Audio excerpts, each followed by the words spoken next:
বন্ধুরা, পেঁপে চাষের প্রতিবেদন তো অনেক দেখিয়েছি, কিন্তু আজকে সত্যি দেখে অবাক হয়ে যাচ্ছি যে কত ছোট ছোট গাছে পেঁপে। একটু দেখাই এখানে, এই যে এত ছোট গাছ, মানে আমার গাছের হাইট জাস্ট 1 হাত, এই যে 1 হাত, আর জাস্ট 1 বেগর থেকে মনে হয় ফলনটা শুরু হয়েছে। আর এক একটা ফলন মনে হয় এগুলো না হলেও এগুলো 1 কেজির ওপরে হয়, ওই নিচে না।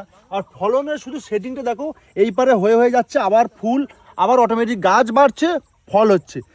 গাছের হাইট কিন্তু বেশি না, শুধু এখানে যে একটা গাছ আছে এমনটা নয়, এই পারের গাছ দেখাই, এই যে গাছ একই ফলন সেম। এখানে এখানে শুধু প্রত্যেকটা গাছে কিন্তু ফলন বেশি, আর এই ধরনের চারাই তবেই কিন্তু ফলনটা বেশি পাওয়া যায়। শুধু ফলন দেখলে হবে না, চারার কিন্তু একটা ম্যাটার করে। আমরা দেখে এসেছি যে আপনারা অল্প দিনে ফুল ফল পেয়ে যাবেন। সত্যি এই ধরনের চারা কিন্তু নিতে হলে অবশ্যই স্ক্রিনে দেওয়া ফোন নাম্বারে যোগাযোগ করুন। এটা হচ্ছে রেড বেবি।